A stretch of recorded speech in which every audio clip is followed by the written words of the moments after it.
تمنائے دل رسول اللہ، تمنائے دل حبیب اللہ۔ بسم اللہ الرحمن الرحیم۔ السلام علیکم۔ ایک دفعہ ایک گھوڑا ایک گہرے گڑھے میں جا گرا اور زور زور سے آوازیں نکالنے لگا۔ گھوڑے کا مالک کسان تھا جو کنارے پہ کھڑا اسے بچانے کی ترکیبیں سوچ رہا تھا۔ جب اسے کوئی طریقہ نہیں سوجا تو ہار مان کر دل کو تسلی دینے لگا کہ گھوڑا تو اب بوڑھا ہو چکا ہے، وہ اب میرے کام کا بھی نہیں رہا، چلو اسے یوں ہی چھوڑ دیتے ہیں اور گڑھے کو بھی آخر کسی دن بند کرنا ہی پڑے گا، اس لیے اسے بچا کر بھی کوئی خاص فائدہ نہیں۔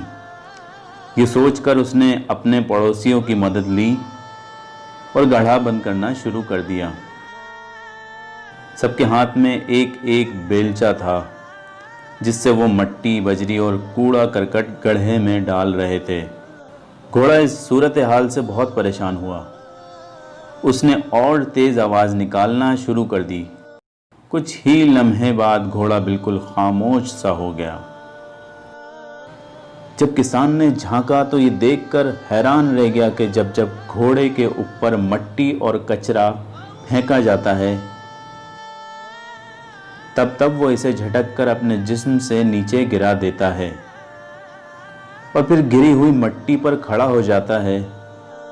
یہ سلسلہ کافی دیر تک چلتا رہا۔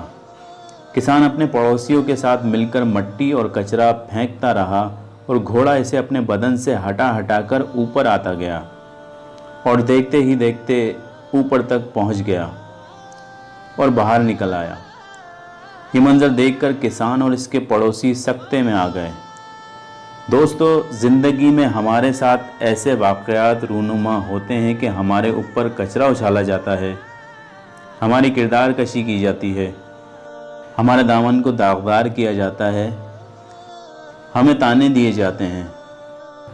لیکن گندگی کے اس گڑھے سے بچنے کا طریقہ یہ نہیں کہ ہم ان غلاظتوں کی تہ میں دفن ہو کر رہ جائیں، بلکہ ہمیں بھی ان بیکار کی چیزوں کا مقابلہ کرتے ہوئے اوپر کی طرف اور آگے کی سمت میں بڑھتے رہنا چاہیے۔